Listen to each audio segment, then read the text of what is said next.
Welcome back. We're going to talk now about Chapter 10, Developing a Global Management Cadre. And it's going to be very similar or a continuation of what we discussed in Chapter 9. As we're going to be talking about moving forward to developing a group of professionals that are going to be working together from international markets. That includes also expatriates.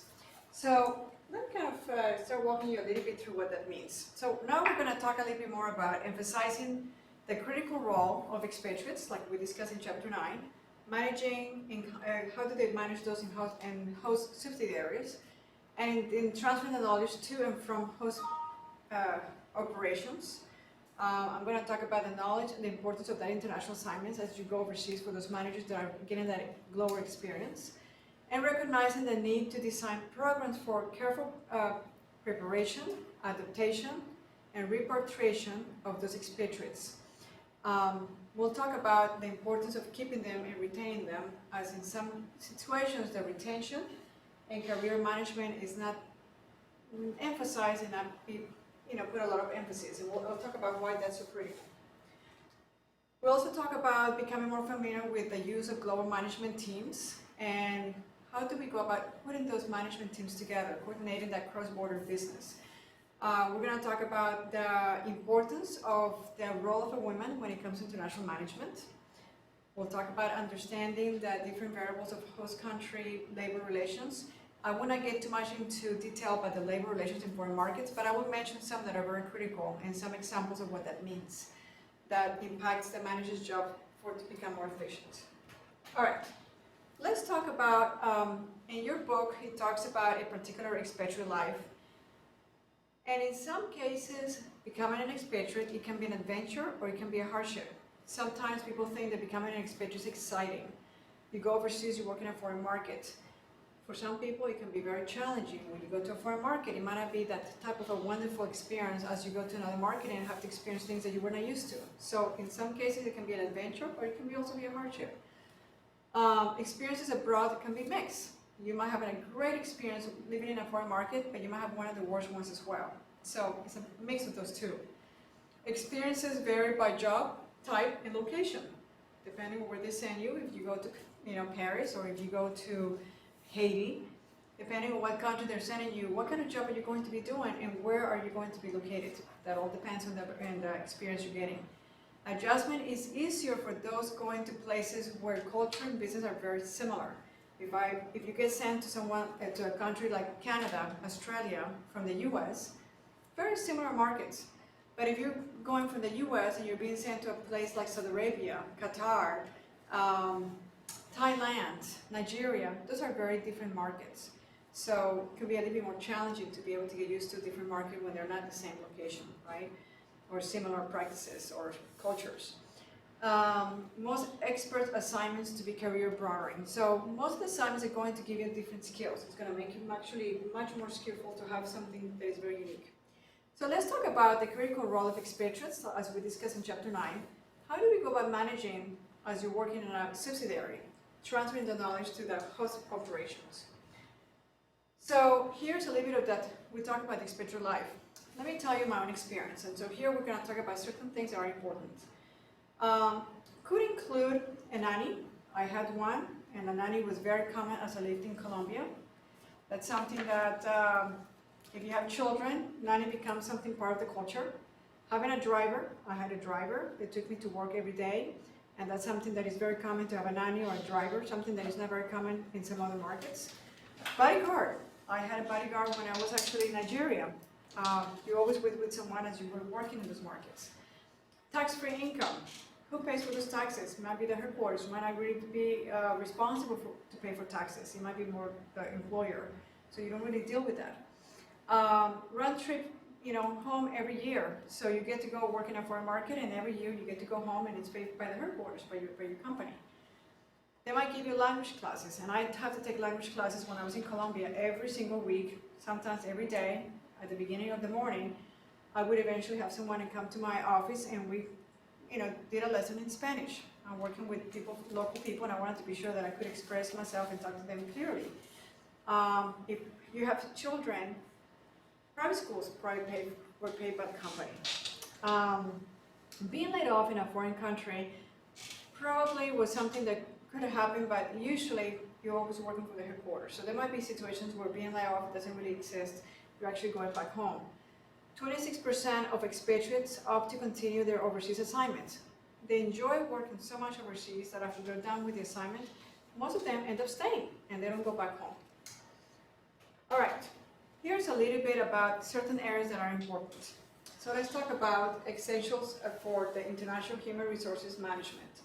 It is important for them to start looking into specific areas. So the thing that I want to emphasize in here has to do with the retention is very important for corporations as they start hiring those expatriates. As I mentioned in Chapter 9, it can cost about $1 million to hire someone to be an expatriate. You don't want to lose that investment, so retention is very important. Try to keep that. Why is it important to retain them? Not because you're only paying them $1 million to hire them, but they're also acquiring skills that no one else has. The last thing you want to do is have someone from an expatriate learning skills, being someone that does perform very well in those international markets, and then suddenly they go to your competitor. So you want to be sure that you do retain them. You also want to develop an effective global management team, people that can work together. It is that team, is the right people that you're going to have to work from a different market. Understanding their values. Promote the role of a woman in international management to maximize those underlying resources. So I can say, excuse me, I can say that as a woman, excuse me, as a woman, I never really had an issue working in a foreign market. The main reason I didn't have much of an issue was because I was seen not as a woman, but as a foreigner. Excuse me. So I was not seen as a local woman. I was seeing someone coming from the headquarters doing business with them. So promoting women to work internationally is something the headquarters or companies in general should be doing. Something that is becoming to grow much more. So we're going to talk in more detail about the role of women when it comes to international management. And then the host country labor relations, which I'll talk some about, give you some examples, but I won't get too much in detail about the labor relations. Let's talk about acknowledgement of the importance of international assignments in developing top managers for global experiences and perspectives. So let's go into when it comes to the expatriate career management. There are three main areas that we need to consider when it comes to the career management. I'm going to go in detail about what's preparation, adaptation, and repatriation. At the same time, I'm going to talk that the role of the expatriate spouse is very important for the success of an expatriate going overseas. Then, the last portion that I mentioned earlier is how do we retain them? So, those three areas are important when it comes to the career management for an expatriate. Let's go in detail about that. So, why do we recognize that there has to be some kind of programs to be able to help an expatriate adapt, prepare, and be able for them to come back? Keep in mind that it's also very important to keep to help expatriate families and spouses. So let's go into more detail about that specific area. What do we call reverse culture shock, and when does it occur? So the first thing that we do is we prepare them to go overseas. Then we allow them and we give them training to be able to adapt to a foreign market. But the portion that we forget is when they come back home. Is what we call reverse culture shock. They're lived in a foreign market, they get used to a foreign culture, they might be getting used to a particular system, they might eventually start enjoying a particular type of having better compensations, having better, getting different skills, being treated in a different totally way, and then coming back home and they're treated totally different, or not different, but they're treated exactly the same way they were treated before they left. Now, the other part that is very, very important that many companies make a big mistake, and the two forget, is when expatriates go out, they somehow, out of sight, out of mind. And this is one part that many companies do. When they go into a foreign market, headquarters tend to forget to keep in touch with them. They're doing an assignment in a foreign country, and when they're overseas, when they don't see them, and then suddenly it's time for them to come home after 1 year to 2 years or whatever time frame they're giving, they've been gone out of sight. And then when they come back, they don't really know what to do with them. That creates what we call also a feelings of alienation, feeling pretty much left behind. They're no longer feeling that they are needed, or they're basically being left all by themselves. So, very difficult to come back home. They've been left out into that country, and then they come back and suddenly they're feeling alone. So that is what we call reverse culture shock. Poor management of expatriates can cause issues for the company. That's when we start talking about retention. Poor management of those expatriates can cause a lot of issues. It means few will be willing to take assignments again, as they are not being given a lot of the support. All right, here's a couple of elements for successful repatriation as they come back to the US. What do you do to assist them as they're coming back home? Definitely you want to be sure that you start by, this is critical, a mentoring program. You definitely want to be sure that those mentoring programs are there for them to come back home. The other part that is very important is, that they have the type of career planning and guidance units. Plan their career. What do they plan to do a year from now? As they're coming back, what assignment and job do they want to do?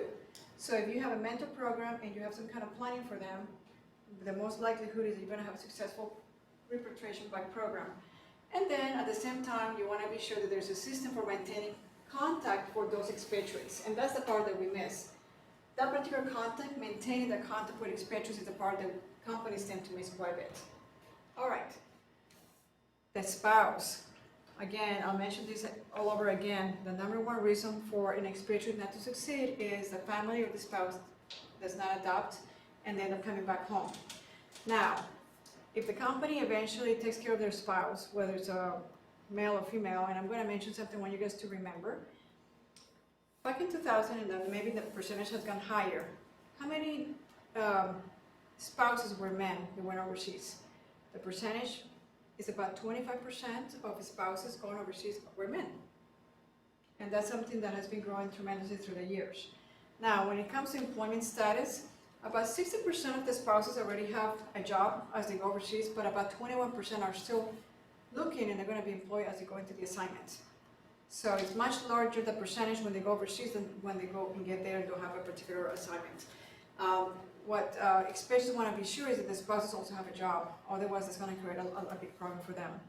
Spouse adjustments, more likely when the firm tends to seek their opinion, ask them, how can we help you, what can we do for you? And so it's not just only the person that they're sending overseas, but also the family, and assisting the spouse to also be adjusted and get training. When it comes to transition, this is the transition when it comes to an expatriate process. First thing, they exit the home country, then they enter the host country. As they're entering, there is that entering transition, and then there's an adjustment or adaptation to a foreign country. Eventually, they will exit the transition, they'll be done, they will start adjusting to that. From entry to adjustment, they will be done with the transition. And then the last process of that transition has to do with coming back home. And that's when we have to be careful about dealing with reverse culture and how do we get them adjusted to come back home after they've been overseas for X amount of years. Now, expatriates have to be handled with care. And that is what I mentioned earlier. When they come back, you don't want to lose them. Number one, they're very highly marketable. Many companies see that they have high skills. And when they come back, they're going to get quite a bit of offers from other companies. And so there's a high possibility that the company that is hiring you at this moment could lose you to other companies that they know, we spend all the money training you, you get the skills in these foreign markets, and then your competitor's going to come and say, hey, we can offer you a better pay if you come and work for us. They basically didn't have to train you, they didn't have to take you overseas, and now you transfer those skills to them.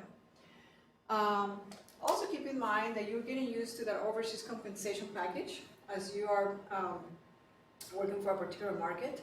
So what we want to keep in mind is, keep in mind that this compensation is really important for them.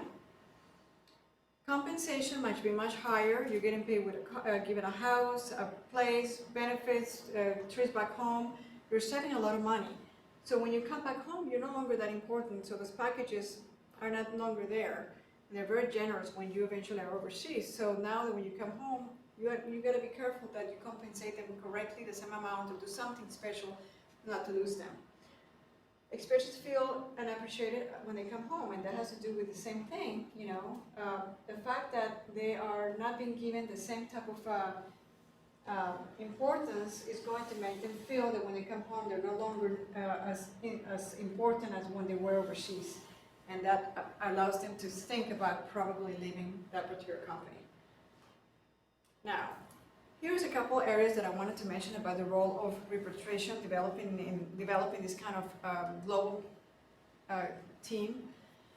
So in order to be able to be successful with expatriates, they do require, or they do eventually get skills. So they're going to get specific skills as they are working with all these teams overseas.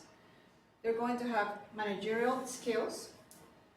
They're going to learn to have tolerance and be much more patient, because now they're working in foreign markets.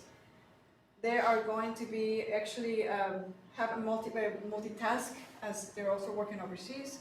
They're going to have the ability to work with others and manage with different people and different cultures. So now they're going to have a different kind of skills with working with other people in different cultures.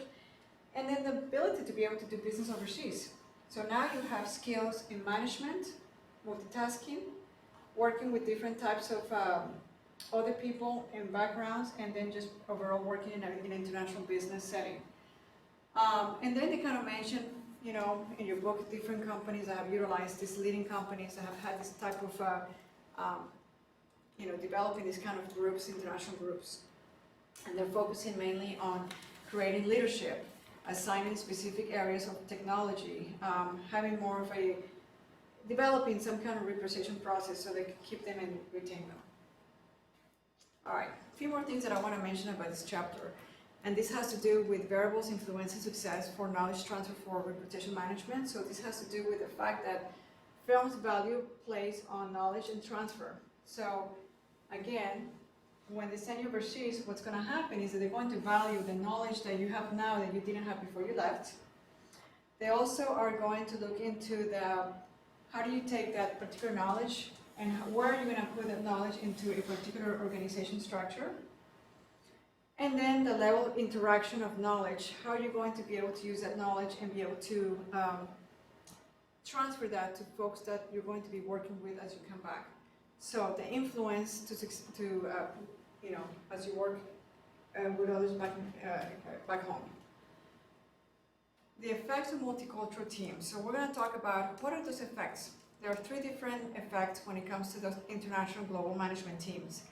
Domestic, pretty much working internally, operations is very, these teams work very easily domestically. But now you have another section, and that's how do they work internationally, working from a different perspective globally.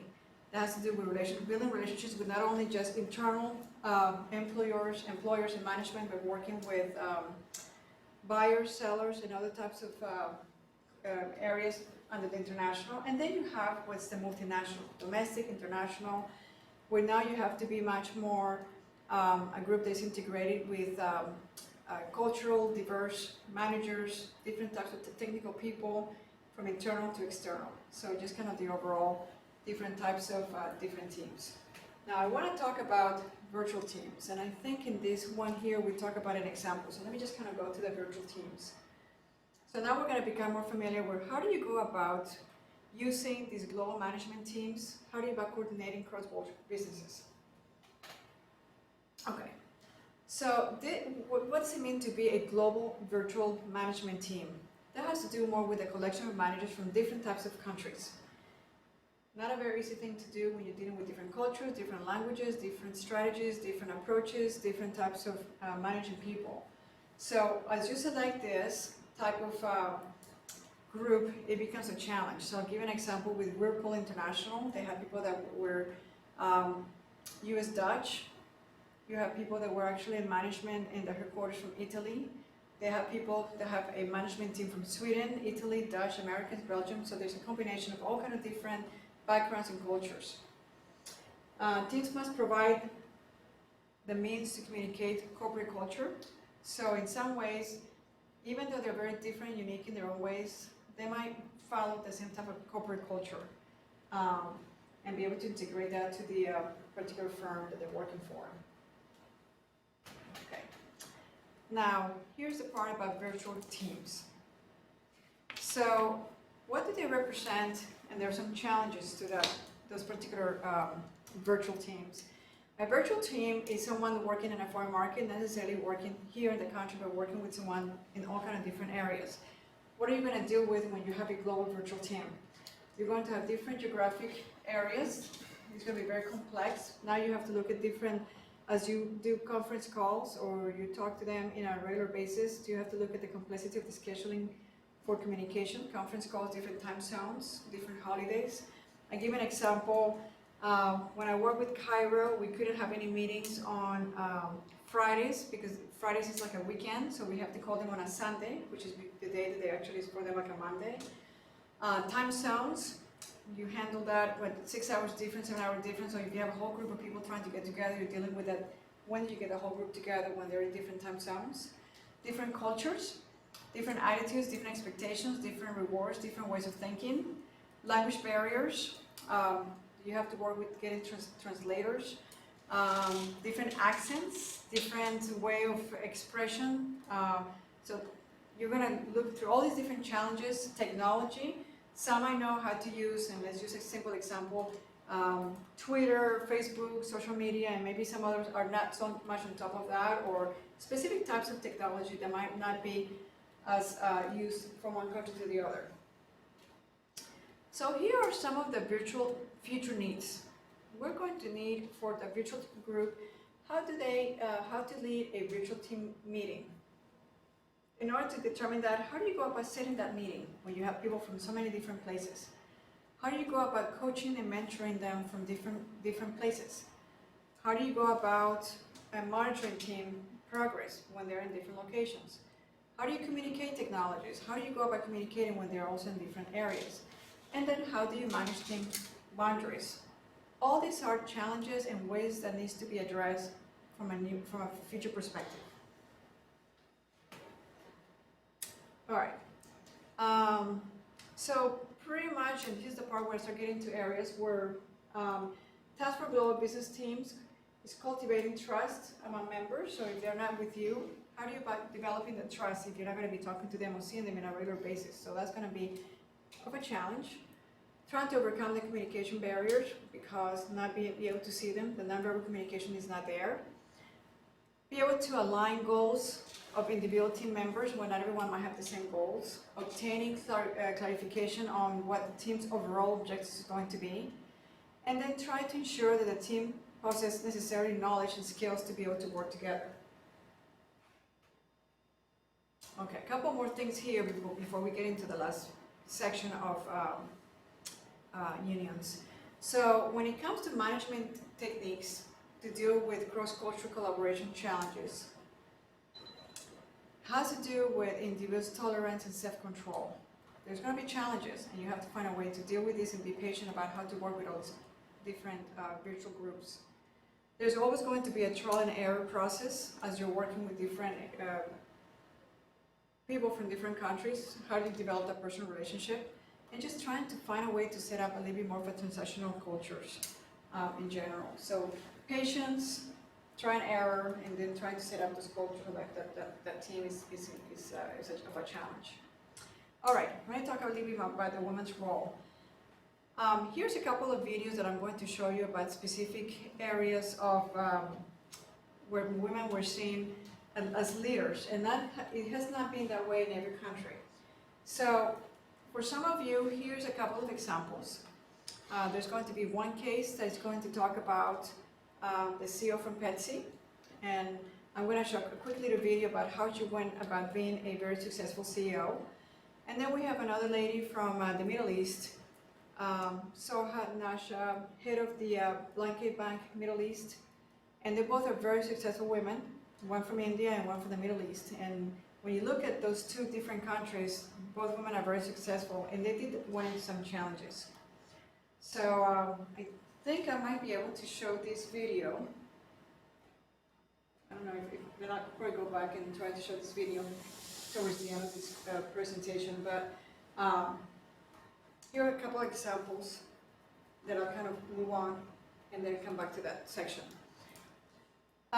When it comes to the role of women in international management, women are increasingly making their way into the international management cadre, getting that group together.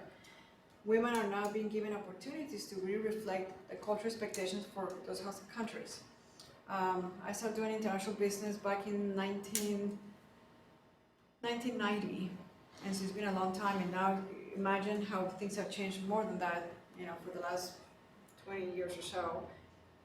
Though, keep in mind that in countries like Spain and Italy and some other markets, in top boardrooms, women are not seen as much. It remains almost exclusively only to men. Women occur to be about 22% on board seats. Norway has about 20%, and so same as Sweden. So Norway and Sweden tend to be much more stronger than when we look at Italy and Spain. And then we see a little bit more than in North American women are becoming to be much more popular when it comes to expatriates. Not so much that they're not given the opportunity, but whether women will eventually allow or are interested in taking a role like that. Around the world, that is changing and it's becoming much more successful. You're going to see much more women and minorities that eventually are taking roles in different countries and different markets. And I'm going to kind of mention a couple of things in here that are important. When it comes to Japan, we can say that that's actually changing. Women lack of participation may shave about 0.6% of annual growth. Expanding women roles help end Japan's 13-year economic slump, possibly. And like I said, that's actually changing a lot in Japan. One of my closest friends from high school, she's one of the top leaders when it comes to Solomon's, the financial institution, and she, has been one of the top directors in that organization. So that is changing in Japan and it's changing in some other markets. All right. This is the part I won't spend too much time in the labor relations systems, but what I do want to mention in this chapter is a couple of things that I want you guys to keep in mind. There are labor relations systems, and that has to do with specific groups that are unite themselves, such as, for example, the NAFTA, that has to do with North America, Mexico, Canada, working together and being a union to see how they get paid. The unions basically allows employees to get some more rights and be, when it comes to salaries, when it comes to benefits, when it comes to, unionize themselves. And then there's a couple other examples that I wanted to mention about the relationship or the unions for business. The process through managers or works to determine their workplace relationship. So it's like the process of kind of working with them through the managers and workers determine what kind of workplace relationship they should have. The role of the union is to be able to protect them and provide them with resources, specific human resources policies, protect them when it comes to wage level and being able to be compensated correctly. And so there's some other things that are very, very critical for them. But the part that I'm going to skip some of the stuff that I don't really, I'm not going into much details, but there's a couple of areas that I do want you guys to know. And that has to do with adopting local industrial relationship systems. Some countries are much stronger in believing in labor laws and enforcing those laws, mainly in less developed countries. And here's kind of so for example, the labor issues subjected to the NAFTA, the minimum wages, child labor, and safety. Those are some of the areas where union gets involved to be sure that there's no minimum wage, that there's no child labor, and there's safety for their employees. And they talk a little bit more about workers' belief that multinational companies use blacklists, intimidation, economic pressure to oppose union organizations. And that was an example for General Electric. All right, and the only thing that I want you guys to know from here, if I was going to ask you the terminology from the labor relations in Germany, just know that there is a particular terminology that represents the labor union, and this was something that kind of want you guys to kind of know.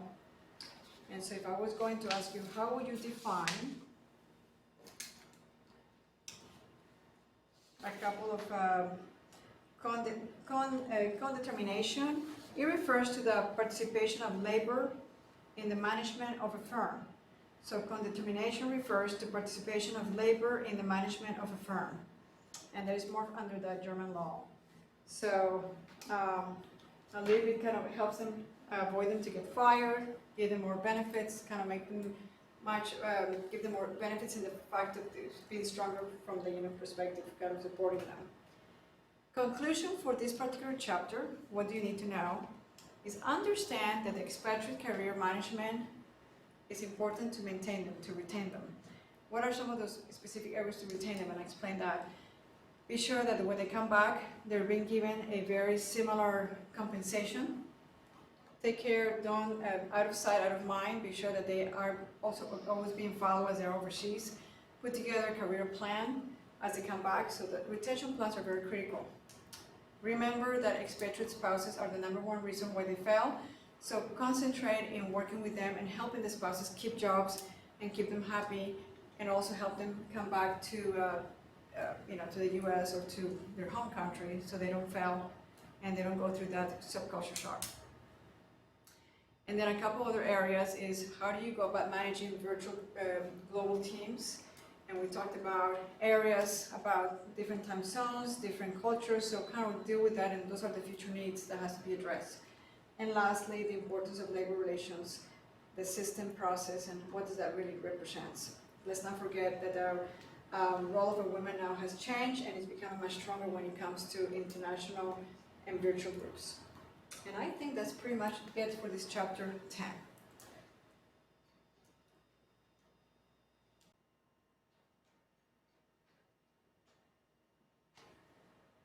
I run PepsiCo. I'm the chairman and CEO of PepsiCo, and PepsiCo is just a phenomenal company, $60 billion, the second largest food and beverage company in the world. I think the greatest thing about our company is that it has an amazing group of people who have what I call a can-do spirit and operate with a must-do sense of responsibility.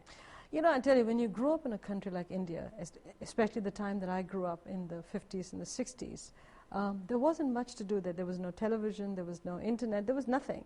And so we spent our time reading about the world outside. We spent our time understanding other countries, spent our time understanding the politics of the world, the politics of every nation, because there wasn't much going on in India. It was boring. And therefore what happens is you develop a sense of the world.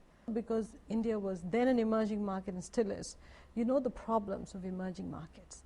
And you know how developed markets and multinationals can be a force for good and a force for not so good. So you actually develop a very holistic perspective on business, on governments in general, the role of multilateral organizations like the World Bank and the United Nations. So you really leave India with a very holistic perspective of the world. And now you come to the United States, and now you're saying you're on the other side. We know that Asia and the Middle East are very important in terms of emerging markets, specifically for your, especially for your kind of work that you do and your company. We are now looking at China with $900 billion of our debt we owe to that country and a trade imbalance. What do you think the administration needs to do to help businesses like yours? I think the administration is actually doing a pretty good job helping businesses like ours. The environment 3 or 4 years ago, we had spectacular GDP growth rates. China had great growth rates. India had great growth rates. So we all felt like we were all successful at the same time. Okay? Now the equation is a little bit uneven because you've got great growth rates in those emerging markets because they were not living off of borrowed resources. And we, in turn, have got a much lower growth rate. And so we've got an asymmetrical situation in the marketplace today. Should policy change, real quick? Related to what? Related to the Obama administration, getting tougher on China, perhaps?